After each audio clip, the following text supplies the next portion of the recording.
Baik, selamat malam eh, moderator, moderatrix. Selamat malam Bapak Ibu semuanya.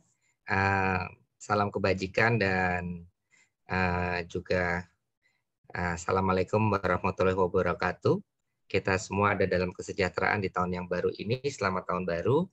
Semoga di tahun 2021 ini kita bisa mendapatkan banyak berkat, khususnya di dalam menggalang kebersamaan melawan eh, persoalan dunia COVID-19. Pada kesempatan yang baik ini, saya juga sudah menyiapkan sebetulnya apa namanya uh, uh, PowerPoint untuk bisa disiapkan, tapi saya tadi agak kesulitan ini mengangkat PowerPoint, nanti bisa dibantu oleh atau nanti sesudah ini bisa saya sampaikan.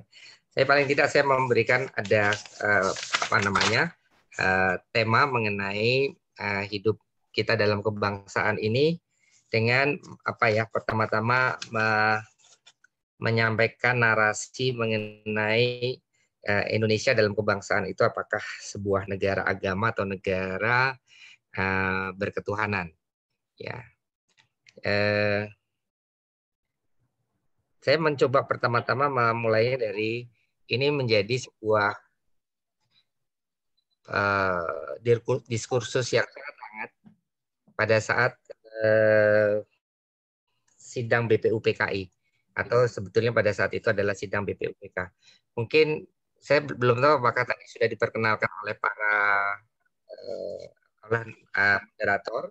Tapi paling tidak saya, meskipun saya seorang imam, saya mendapatkan kesempatan perutusan, bukan karena saya mau, tapi karena ditugaskan oleh Gereja Katolik untuk masuk sebagai perwira rohani dengan cara sebagai perwira organik, yaitu masuk lewat pendidikan pembentukan di Akmil sebagai perwira karir tahun 96, dan setelah itu saya melaksanakan juga kegiatan pelayanan yang sifatnya itu rohani tetapi juga berkaitan dengan pembentukan mental ya, pembinaan mental di lingkungan TNI yang apa namanya, sedikit gambaran untuk background saja, yang berkutat di bidang hidup rohani ada 4 atau 5, maaf 6 keyakinan dari Islam, Kristen, Protestan, Katolik, lalu Hindu, Buddha, dan Konghucu.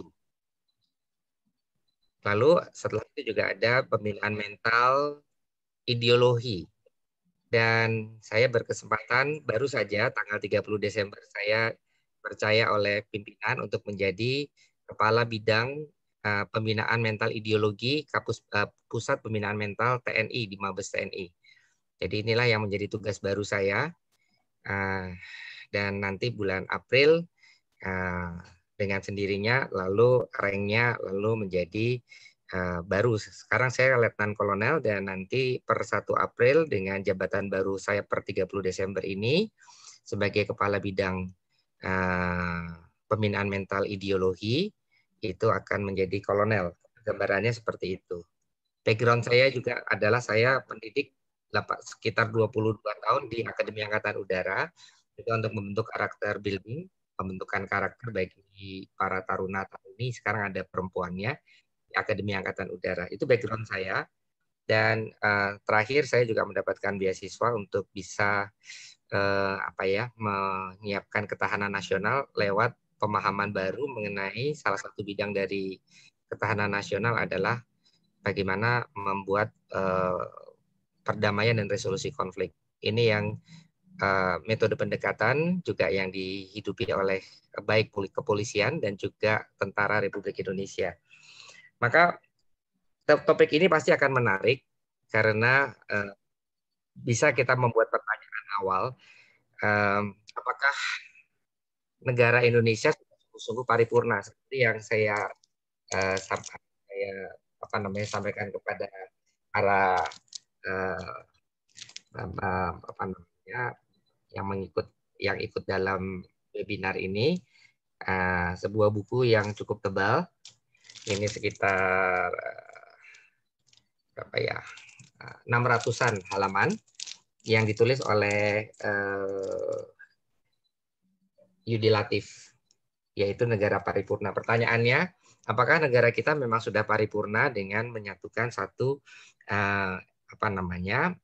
kesatuan pandangan yang kita sebut dengan Pancasila itu? Maka pembicaraan menjadi mengkerucut ketika dalam sejarah terbentuknya nasionalisme Indonesia ini mulai dibicarakan secara formal pada saat tanggal 29 Mei mulai 29 Mei 1945, di mana pada saat itu dikumpulkan oleh Jepang yang sudah merasa ada sesuatu yang perlu dipersiapkan untuk kemerdekaan Indonesia dengan mengumpulkan yang kita sebut dengan The Founding Fathers. Maka saya akan mulai dengan sejarah terbentuknya nasionalisme Indonesia.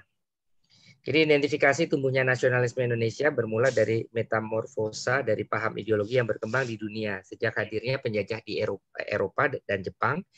Ya, ini ada liberalisme, individualisme, kapitalisme, imperialisme, dan kolonialisme yang pada hakikatnya. Maaf interupsi Romo. Ya.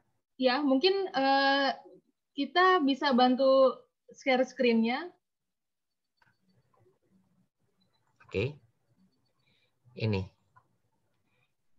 Share screen-nya mungkin dibagikan Oke, ke... Sudah? Oh, oke. Sudah ya? Oke. Saya coba. Ya. Baik, Romo. Bisa ya? Oke. Maaf. Jadi ya. Baik, Romo. Nah, gitu. Ya, jadi saya ulang lagi. Maaf, saya jangan terlalu banyak bicara. Ini saya bicaranya sampai berapa lama nih? Mohon mungkin infonya Kak Dimas. Maksimum 60 menit, Mo. Oh, maksimum ya. Nanti kalau sudah kira-kira 10 menit itu saya dikasih ini saja, dikasih notis ya, di notis. Baik, Mo. Supaya nanti saya bisa lebih cepat untuk menyampaikan. Oke. Siap, Mo. Jadi mari kita melihat bahwa persoalannya tadi saya akan membawa pada identitas dulu tumbuhnya nasionalisme Indonesia yang bermula dari metamorfosa paham ideologi ya, dari macam-macam kan, ada liberalisme, individualisme, kapitalisme, imperialisme, kolonialisme, apapun nama isme-ismenya itu untuk menguasai ekonomi dunia kita. Ya, akibat berkembang imperialisme dan kekuatan modal yang menggerakkan negara-negara Eropa mengembangkan ekspansi untuk menguasai daerah lain dalam satu koloninya, gitu ya. Dan selalu kolonialisme itu bermotif ekonomi, di mana bangsa-bangsa Eropa mengeruk keuntungan dari negara-negara yang dikuasainya.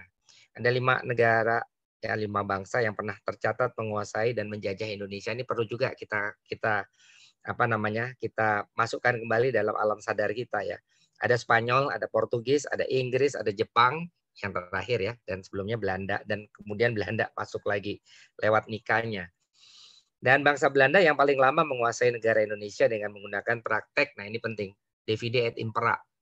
Ya, jadi sampai sekarang itu rupanya kenapa kok mereka pakai ya, karena mereka tahu benar karakteristik bangsa kita itu terdiri dari aneka ragam yang dengan mudah kalau kita tidak bisa menguasainya itu kita akan hancur dengan adanya politik divide et impera. Sampai sekarang, sampai yang ada istilah yang namanya cebong lah, ada yang namanya istilah kadrun lah, ada yang namanya istilah macam-macam itu ya. Itu sebetulnya dengan cara yang nanti saya sampaikan adalah soft power dari macam-macam, termasuk yang kemudian masuk karena dengan mudah kita tergerus oleh budaya milenial dengan gadget yang ternyata memberikan dampak luar biasa pada berita-berita hoax yang membuat kita menjadi dengan mudah itu terpisahkan, terhancurkan, atau dengan hate speech gitu ya, dan dengan mudah dikuasai gitu ya. Nah, dari dulu sebenarnya penjajah itu yang seperti itu mestinya harusnya menumbuhkan kesadaran atau kesamaan dan persamaan nasib. Itu yang sebetulnya dialami oleh bangsa kita awal abad 20. ya. Dan itulah para pejuang perintis kemerdekaan Indonesia membebaskan diri dari kekuasaan penjajah. Nah, sekarang ada teori ya, menurut Ernst Renan, syarat lahirnya bangsa adalah adanya kehendak untuk bersatu. Menurut Otto Bauer, itu bangsa adalah suatu persamaan, satu persatuan karakter, watak yang tumbuh, lahir, dan terjadi kesatuan karena persatuan pengalaman. Dan ini dikutip oleh Bung Karno dalam pidato lahirnya Pancasila. Ya. Adanya kehendak untuk bersatu, namun juga berada di atas wilayah geopolitik yang nyata dalam satu persatuan, satu kesatuan. Adanya kesamaan kesatuan geopolitik, kesatuan teritorial, dan kesamaan kehendak untuk menjadi sebuah negara bangsa. Dan yang menumbuhkan lahirnya Pergerakan Nasional Indonesia. Pertama dengan lahirnya Budi Utomo tahun 1908 ya, dengan merekatkan persatuan kesatuan. Lalu lahirnya Budi Utomo lalu menjadi trigger untuk munculnya organisasi-organisasi, ada organisasi agama, Sarekat Islam, itu tahun 1912, ada Muhammadiyah juga sama tahunnya. Lalu organisasi-organisasi pemuda yang makin marak, Jong Jawa itu 1915, Jong Ambon 1920, Jong Timor 1921, Jong Batak 1925, berdirinya NU Nahdlatul Ulama 1926, dan berdirinya partai politik seperti Indische Party tahun 1912 dan PNI 1927. Semuanya mencari kode kebersamaan yaitu persatuan. Nanti kita akan tahu bahwa di dalam sidang BPU PKI, Soekarno itu dalam pidato yang terakhir, jadi ada 60 ditambah 6 orang, jadi 66 yang mengikuti sidang BPUPK itu mulai dari tanggal 29 ada 44 orang pembicara sampai nanti yang terakhir itu Pak Karno. Dia menyimpulkan pertama yang paling pokok adalah persatuan, yaitu kebangsaan Indonesia. Maka dia tidak mengatakan yang pertama-tama silanya itu adalah ketuhanan yang Maha Esa, tapi persatuan. Justru itulah yang sebetulnya mau kita hidupi sampai sekarang sebetulnya dengan adanya nation building yang harusnya menjadi paripurna, harusnya. Kalau kita mau menjadi negara yang sehat, seharusnya menjadi negara yang paripurna untuk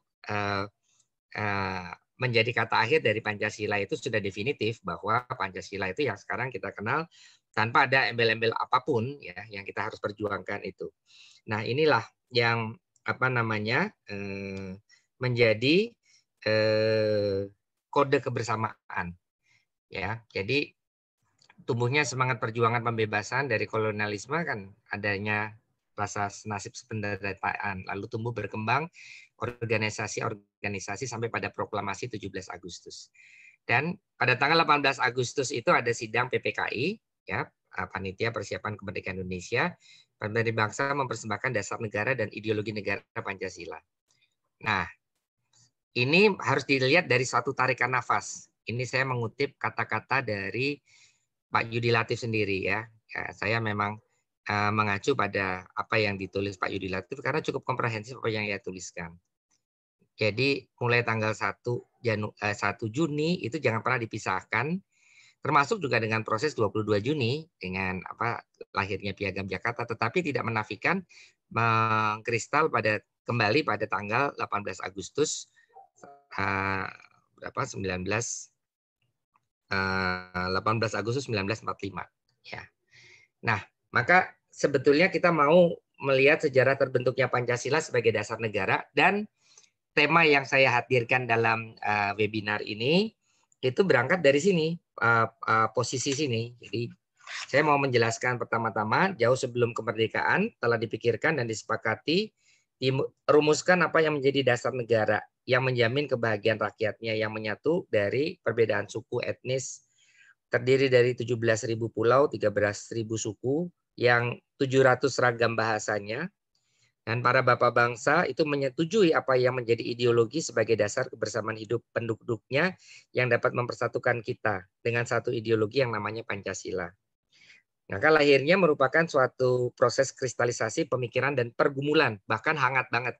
Kalau pernah melihat risalatnya BPUPK itu baru bisa kelihatan bagaimana suasana batin, atau kalau misalnya mau lebih komprehensif lagi, buku ini sebetulnya yang paling menurut saya yang paling komprehensif untuk bisa menunjukkan suasana batin yang kemudian akhirnya disepakati oleh para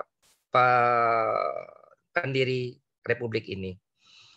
Pemikiran yang mendapat momen dalam pertemuan Bapak Bangsa saat Jepang merasakan kekalahan dan kekalahan di front pertempuran Asia Timur Raya di Palagan Pasifik, memberi kesempatan bagi para pemimpin mewakili aspirasi rakyat. Dan di akhir sidang yang pertama dari tanggal 29 Mei sampai 1 Juni, nah Insinyur Soekarno sebagai anggota ke-66 anggota sidang menyampaikan apa yang menjadi dasar dari filosofi Grundslag. Jadi menjadi dasar. Karena sebelum Soekarno, waktu ditanya oleh KRT Rajiman Widyodiningrat sebagai ketua rapat dari BPUPK itu, dulu belum ada namanya Indonesia. Maka saya tulis di dalam PowerPoint saya BPUPK. Itu pertanyaannya mendasar.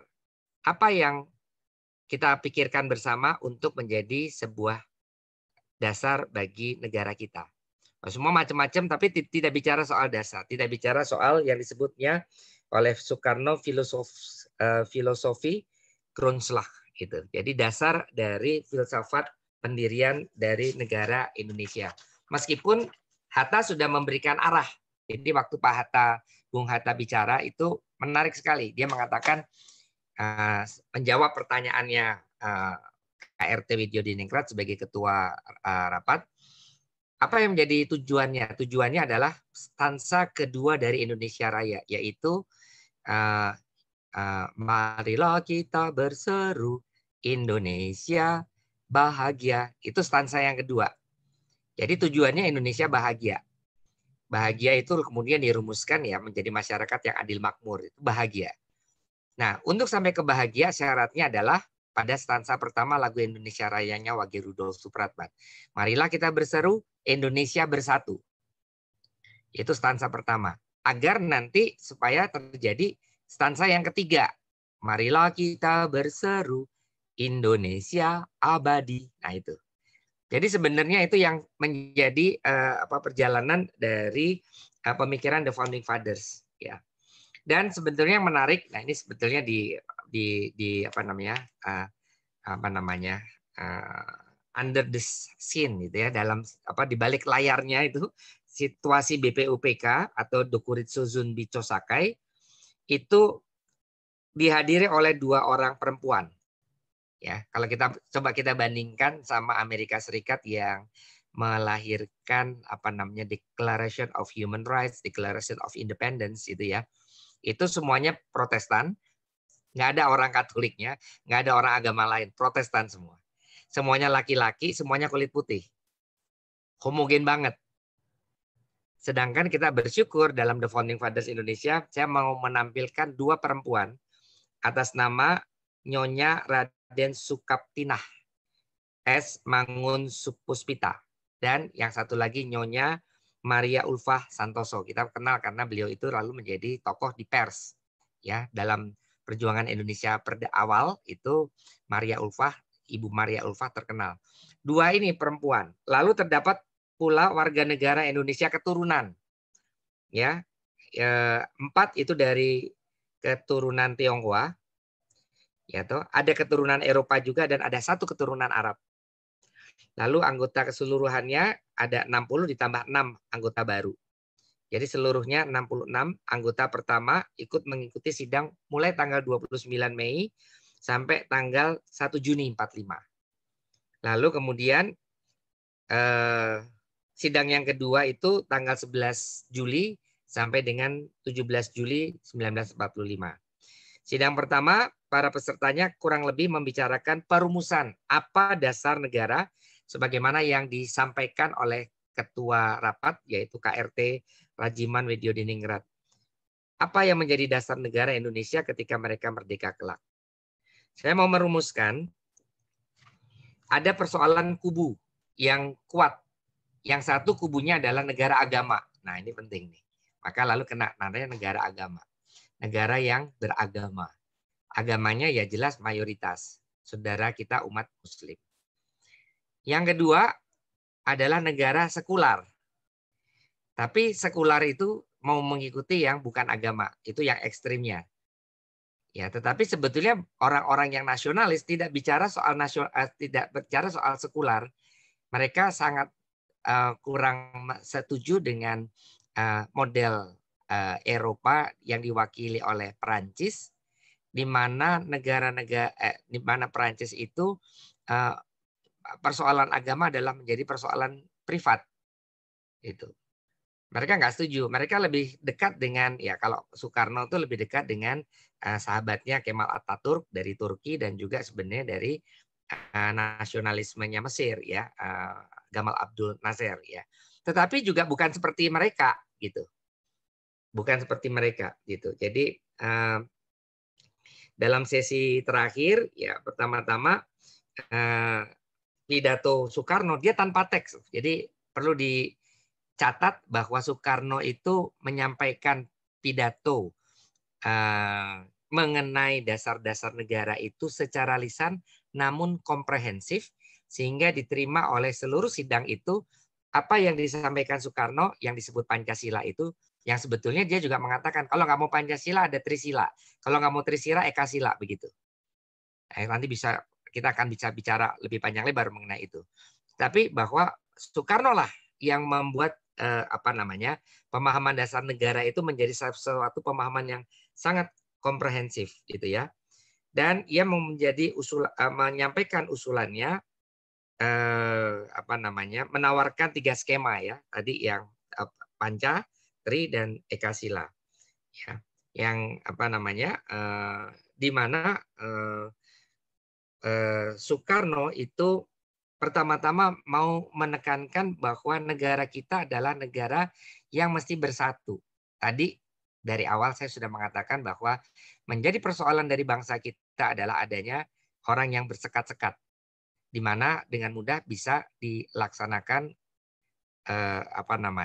pola untuk menguasai dan menduduki, divide et impera, menguasai. Yang dipecah lalu kemudian dikuasai.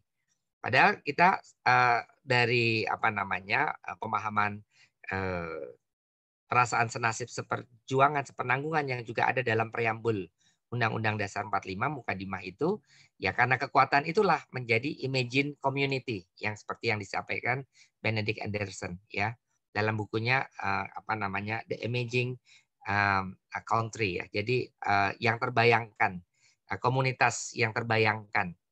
Dan itulah yang sebetulnya menghidupkan keindonesiaan. Maka Soekarno mengatakan yang pertama-tama yang ditumbuhkan adalah persatuan dan kebangsaan. Kebangsaan yang disebut Indonesia itu. Baru kemudian Indonesia ini sebagai nasional jangan sampai menjadi chauvinis. Jangan seperti negara seperti Jerman yang nasisme atau fasisme seperti Jepang, ya. Tetapi yang sungguh-sungguh menghidupi kebersamaan, keterpihakan pada masyarakat internasional. Maka ia menyampaikan sebagai internasionalisme, gitu ya. Baru kemudian setelah itu dibicarakan untuk mengatur itu perlu ada demokrasi yang menghidupkan orang itu saling menghormati satu sama lain. Keempat, tujuannya demi kemakmuran bersama, tujuannya masyarakat adil makmur. Baru kelima itu adalah mengenai berdasarkan dengan ketuhanan yang Maha Esa.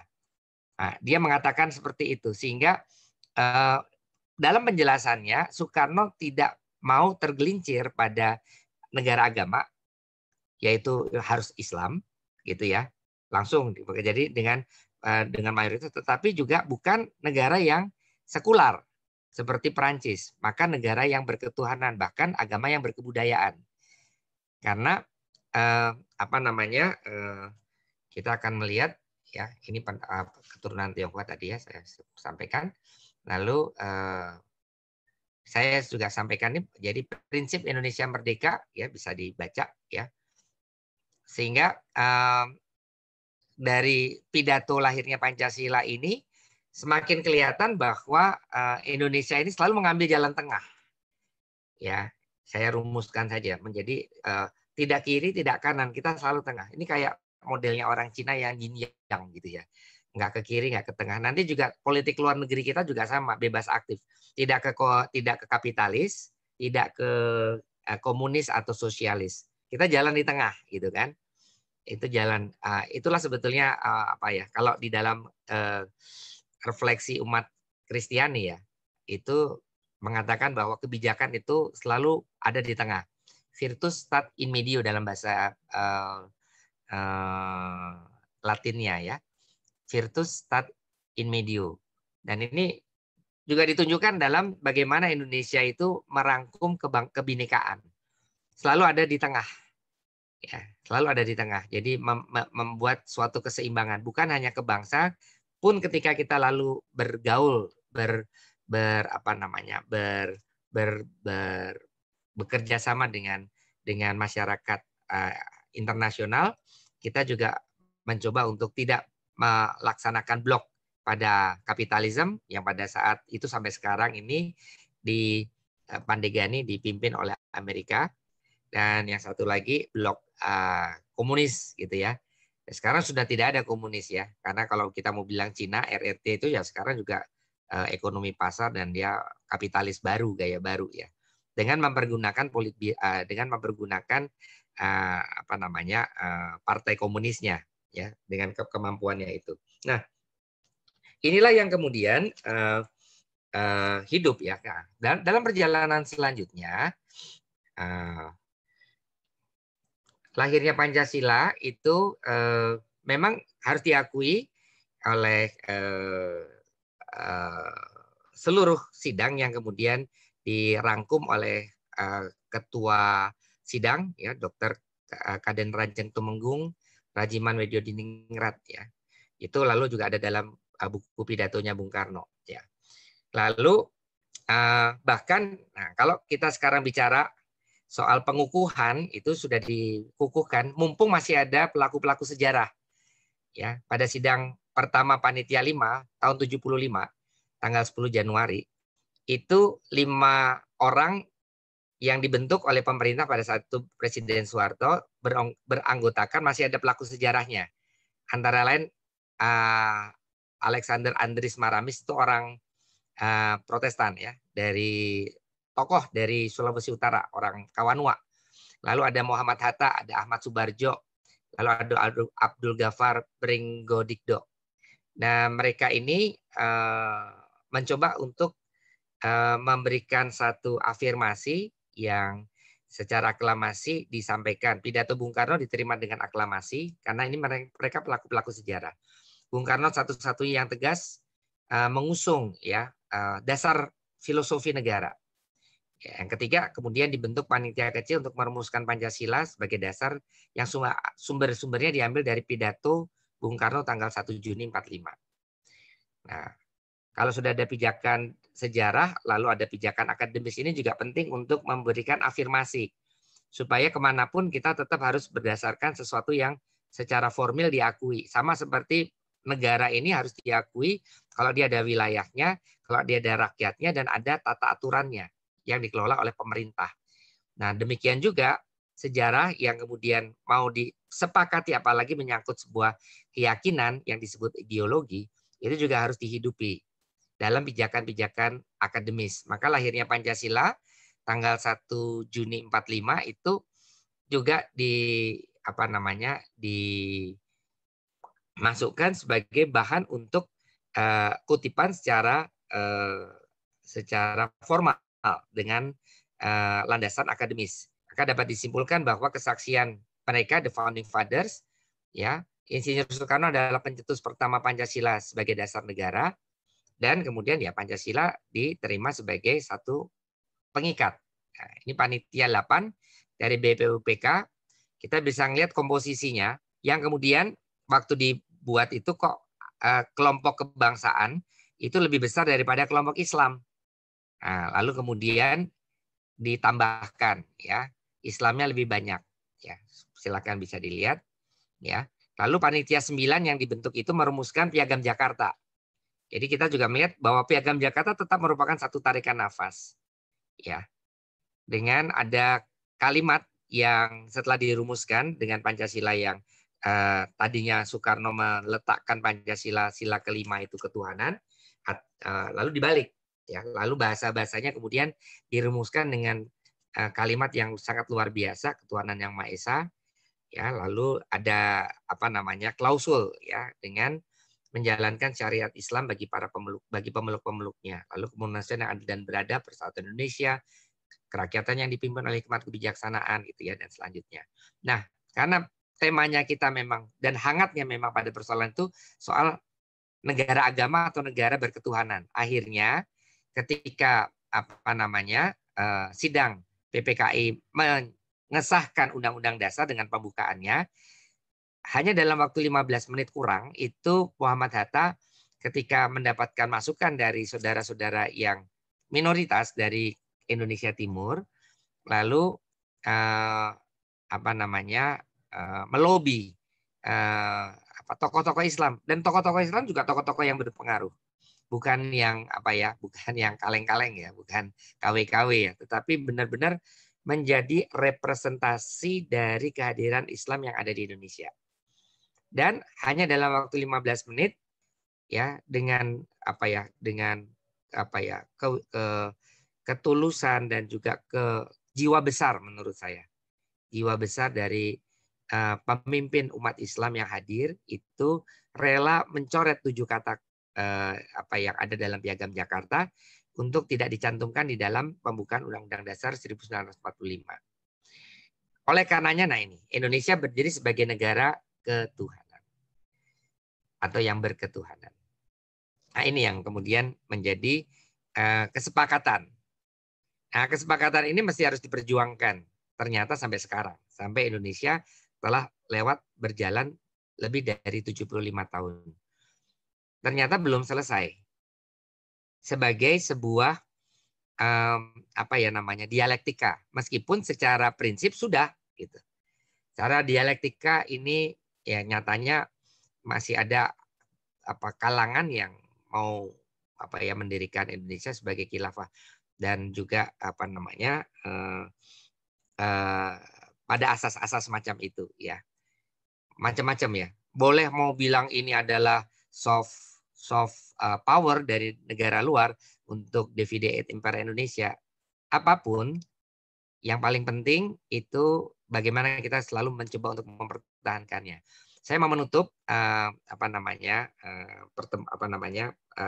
speak-nya saya yang saya bicarakan ini dengan pertemuan ketika kemarin tahun 2019 saya mendapatkan kesempatan mengikuti konferensi di Roma di Italia, di mana para pastor-pastor militer dan juga para pemimpin militer dalam kaitan Ordinariatus Castrensis, di mana juga tempat di mana saya berkarya, yaitu keuskupan yang diterjemahkan dalam bahasa Indonesia mungkin keuskupan umat Katolik di lingkungan TNI dan Polri. Nanti itu akan jadi bahasan tersendiri, tapi paling tidak saya adalah juga di samping saya sebagai pastor militer, saya adalah bagian juga di dalam pelayanan yang sifatnya internasional, pelayanan umat Katolik di lingkungan TNI untuk Indonesia dan Kepolisian Republik Indonesia.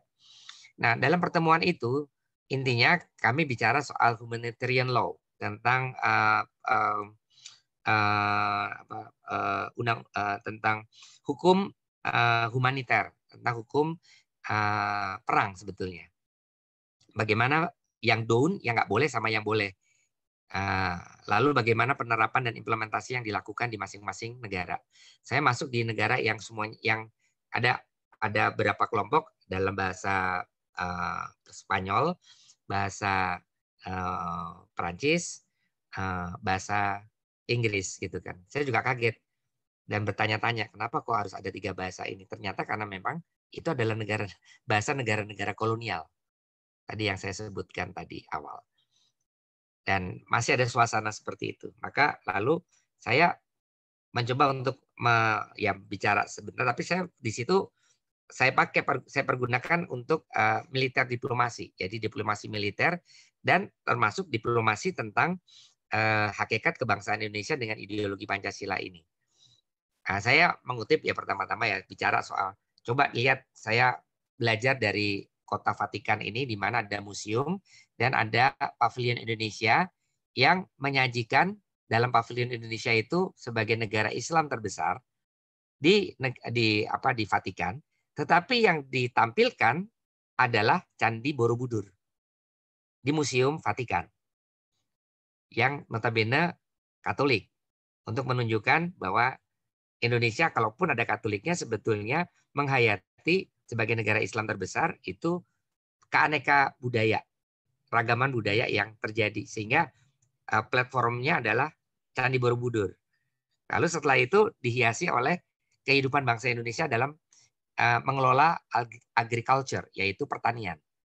Nah, di situ saya mulai bicara sama beberapa sahabat dari Afrika, dari Asia. Asia ada 2, dari Korea Selatan dan dari Filipina, yang dengan menyampaikan bahwa ya intinya dengan menghayati kekuatan Pancasila ini, meskipun kalau Anda lihat sekarang mungkin bahasanya di luar Indonesia itu ada perlakuan hak asasi manusia baik di Papua ataupun dulu di Aceh, kemudian terhadap minoritas Tionghoa gitu ya. Itu kalau Anda hidup dan hadir di Indonesia, sesungguhnya tidak seperti itu. Tetapi di akar rumput kami, itu kami sungguh-sungguh menghidupi semangat hidup kebersamaan. Ada platform yang terjadi bukan hanya yang Anda lihat, yang bisa Anda saksikan di museumnya Vatikan, tetapi di peninggalan budayanya Indonesia pada abad ke-9 sampai ke-12, di mana ada candi pada kebudayaan Hindu, karena sebelumnya ada kebudayaan dan agama Buddha lebih dahulu datang ke Indonesia. Nah, ternyata ketika Hindu pun datang dan mereka mendirikan candi yang namanya Prambanan, di utara Candi Prambanan yang dekat Yogyakarta itu ada juga Candi Pelausan yang sebetulnya sangat menghidupi suasana Buddhis. Dan 2 kuil ini, 2 tempel ini dapat hidup berdampingan dalam perbedaan dalam zaman dan masa yang sama, tidak saling menghancurkan. Jadi di situ sebetulnya yang menjadi akar dari kebangsaan Indonesia, di mana yang disampaikan oleh Soekarno juga itu gotong royong, gitu ya. Wah, orang-orang yang dengar saya, wow, gitu ya. Jadi saya juga bangga, wah, saya bisa mewartakan suatu hal yang indah dari Indonesia.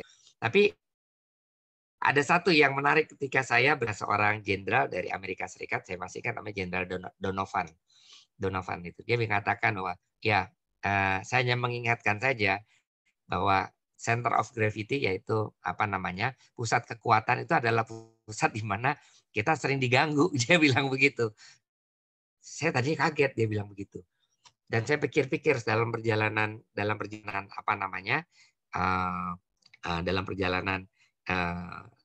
seminar itu, dalam konferensi itu, saya baru menemukan iya ya, justru sebetulnya orang yang atau dasar negara kita yang kesaktiannya sudah pernah diuji tanggal 1 Oktober tahun 65, ternyata masih harus berjuang terus.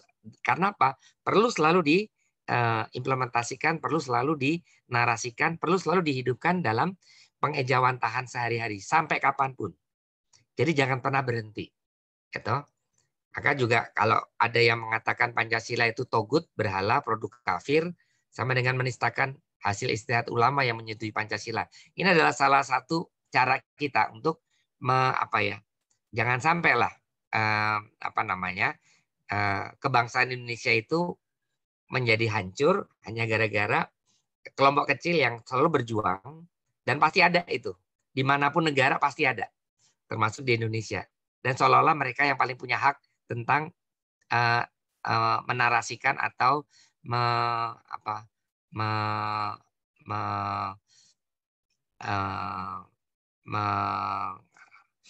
mengimplementasikan negara Indonesia menjadi satu keyakinan yang mereka hidupi, gitu ya. Jadi tidak meniadakan yang lain, gitu kan. Nah, itu menginterpretasikan dengan cara seperti itu, yang itu harus kita siapkan. Nah, bahwa saudara dari Muhammadiyah juga sebetulnya sudah juga berkali-kali ya mengingatkan ya. Ini sumber dari pimpinan Muhammadiyah, Pancasila sebagai Darul Ahdi wa Sayadah, disampaikan dalam Muktamar Muhammadiyah ke-47 di Makassar tahun 2015. Ini juga ada. Jadi tetap harus diperjuangkan karena salah satu pilar kita waktu itu adalah termasuk Muhammadiyah. Ya. Lebih kurang demikian, saya harap tidak lebih dari 1 jam saya sampaikan apa yang